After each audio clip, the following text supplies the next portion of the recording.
Why would builders or devs want to come over to our chain? What is there anything that we can do to incentivize them, or is there a way we attract these new developers and builders? Like, I know why it's special to me, but how can we attract other talented companies to come over and develop and build with us? So I think one of our prime functions right now is we're new, which means, by default, getting into VTRS is a lot easier than getting into, say, Polkadot, just from a digital asset or element, right?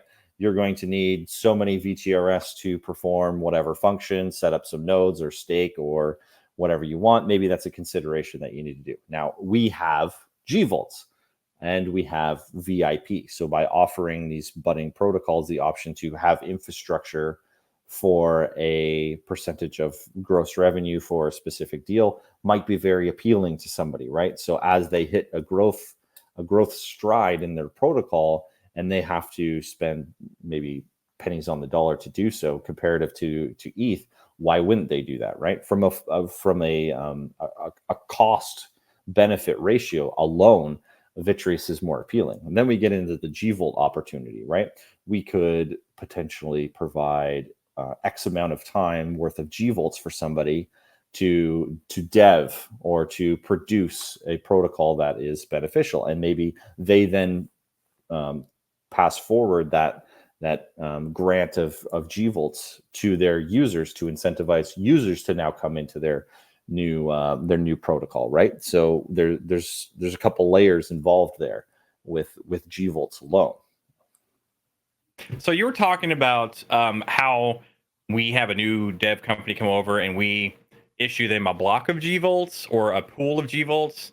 Is that something to say, like, we understand that if I want to swap, or let's say I'm claiming my tokens, right? I'm a staker. To do that, it's going to cost me 1 gVolt. If we were to have an operator, I'm sorry, a company or a dev come over, we're going to give them, say, 1,000 gVolts, and then we're going to encourage them to do what they want with it. What would that look like? Why would we do that?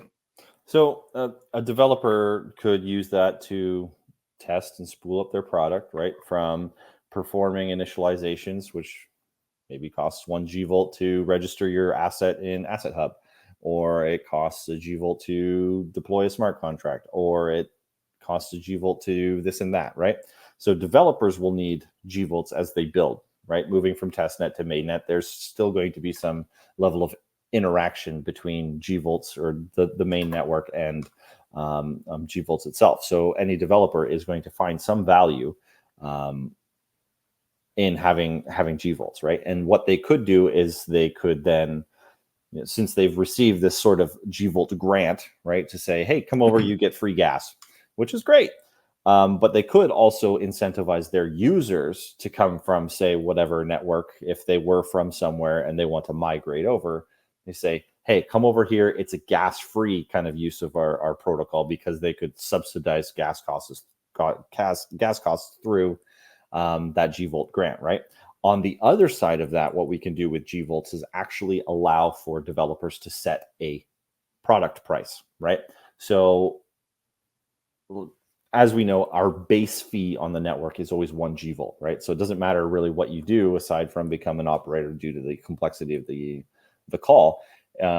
What it does is it costs you 1 gVolt. So if you want to interact with a new protocol, right, what we could do is we can offer those developers the ability to set a markup on interacting with their protocol, right? And this markup would achieve what some tokenomics or token contract taxes seek to achieve, right? Which is finding a way to benefit the party behind the project from the interaction or the volume that the project has. So if we say, yeah, a developer can charge an extra gVolt or a percentage of gVolts or whatever they want on top of that base fee, and that base fee would be transferred to them instead of directly consumed, then we can get into an interesting scenario where developers are able to directly earn off of their contribution and the volume that they generate within the network, right?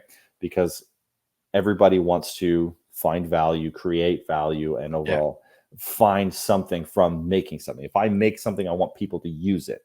And when people use it, sometimes I want money from it, sometimes I don't want money from it, right?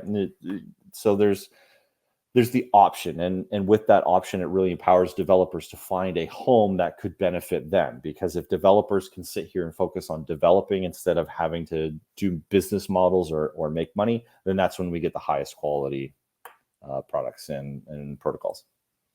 So what happens when we get a couple of parachains and a bunch of other companies, and they're all utilizing gVolts to their maximum value, whatever that might be? And now the availability of gVolts in the system starts to go down because they're using it at a hyper rate that we weren't prepared for. What does that do for? I think we were talking earlier. It's like 1.11 token per one gVolt or zero point 0.9 or some kind of conversion. What happens to that ratio once the system starts to go gangbusters and there's a lot of people using those gVolts constantly? What does that mean? So right now, what we're seeing is our deployment of our static model, which is just what we're doing to go at the gate, right? Without any blockchain specific data to support a dynamic model. We felt confident with going forward with the static model, and then rapidly moving towards this really dynamic and fluid kind of situation, right? Where the gVolt to VTRS exchange rate is going to be dynamic, right?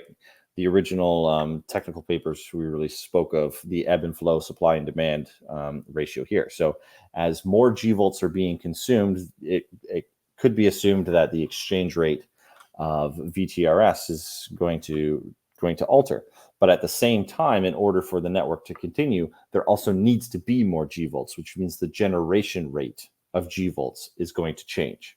So there could be a foreseeable future down the road where your rate of gVolt generation may be hundreds of thousands.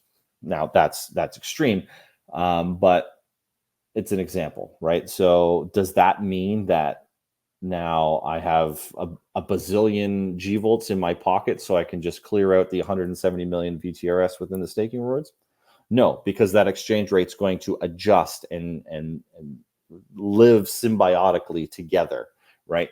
So the reward pool is the reward pool, and that reward will be felt in some way due to the correlation of VTRS and gVolts.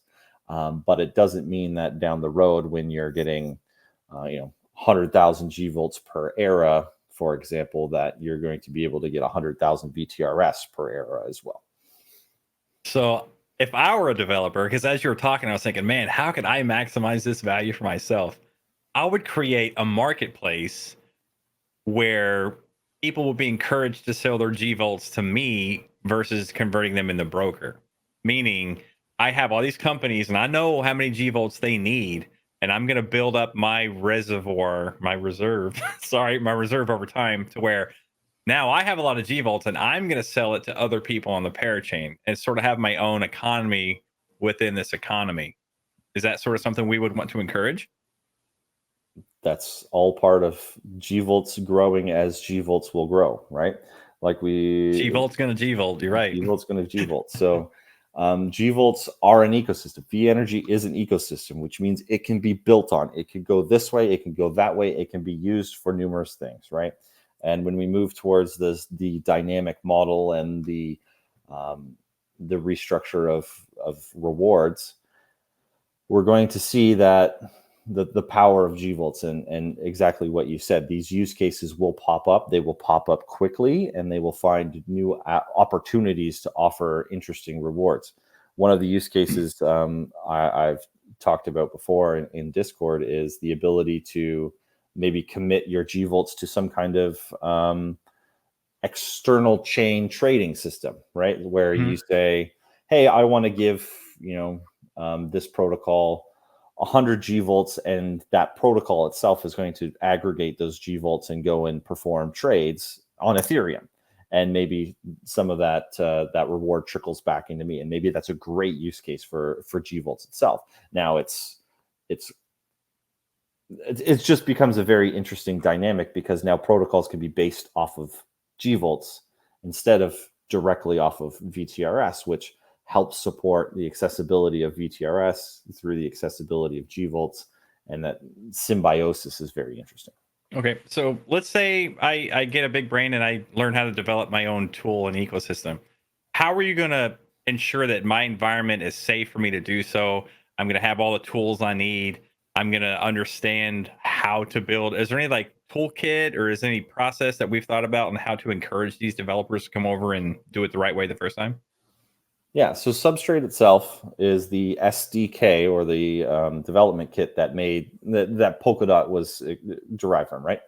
So Polkadot was made, and then they made Substrate off of that, and it's very well kept. So the Polkadot SDK is where Vitreus came from, right? And conversely, we bring that forward and release that as open source as well, which means that you have a solid foundation of tools to begin working with off the hop, which means documentation and accessibility to that source code to help you get to a starting point with VNRG, our transaction system, our base fees, so on and so forth. So the SDK is going to be Polkadot's, not ours. We're just using the same one. No, so no. So we've built from the Polkadot one, and essentially ours will be an adjustment from there.